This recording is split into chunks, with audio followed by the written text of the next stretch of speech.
جو ہے مماثلت پائی جاتی ہے. وہ کہہ رہے ہیں کہ دیکھا جائے تو مشاعرہ اور کرکٹ ایک ہی طرح کا کھیل ہے. دونوں میں مشترک خصوصیت جو ہے وہ تفریح ہے.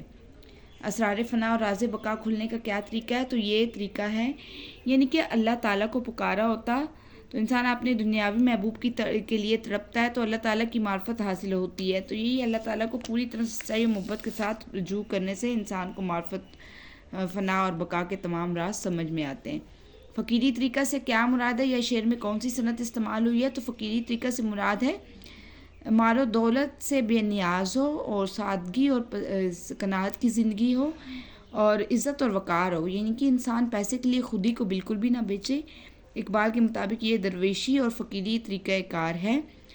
اور یہ اس شعر میں کیا ہے؟ صنعت تضاد استعمال ہوئی ہے کیونکہ امیری اور میرا طریق امیری نہیں فقیری ہے. تو یہ صنعت تضاد ہے اس شعر میں. اور حصہ قواعد میں سے آپ نے کیا کرنا ہے؟ حصہ قواعد میں سے علی محنتی ہے، اس کی ترکیب نحوی کرنی ہے. تو آپ کو پتہ ہے کہ یہ جملہ اسمیہ ہے جس کے 3 اجزاء ہوتے ہیں. مسند علی مسند علیہ یا مبتدا ہے اور مسند محنتی مسند یا خبر ہے، حیر فعل ناقص ہے. غزل کی بالحاظ ہے 2 بنیادی خصوصیات لکھیں. تو اس کے اشعار کی تعداد جو ہے وہ کم سے کم 5 ہوتی ہے اور زیادہ کی کوئی حد نہیں ہے.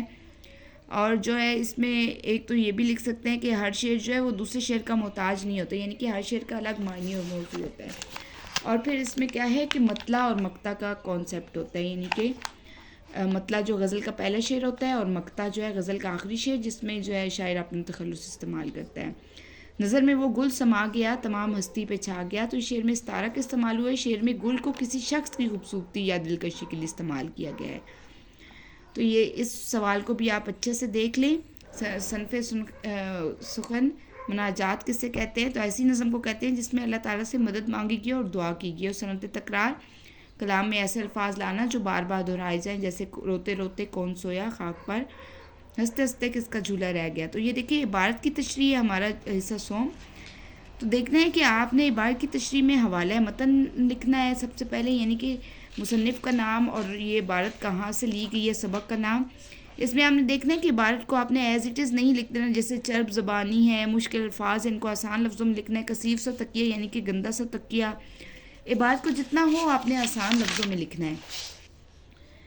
یہ دیکھیں یہ آپ نے حوالہ متن دینا ہے توبۃ النصوح کے بارے میں، اس میں ہے یہ درج. اس عبارت میں کلیم کے زائردار بیگ کی جو ہے حالات زندگی بتائے گئے ہیں. چرب زبانی کو کلیم کی بھوک نے مرزا کی چرب زبانی کو واقعی اثردار بنا دیا ہے، یعنی کہ کلیم نے جو چنے کھائے تھے وہ سارا کچھ. یہ عبارت ہے، آپ میں آپشنز ہیں.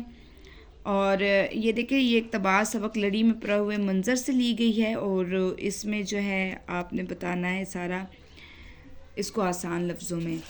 اور درج ذیل نظمیہ اشعار بغور پڑھ کر ایک نظمیہ جو اس کی تشریح کریں، وہی ہے مشرق وہی ہے مغرب. تو تشریح میں ہر شعر کو آپ نے الگ سے لکھنا ہے، یعنی کہ شعر اور اس کی تشریح بھی آپ نے الگ سے کرنی ہے.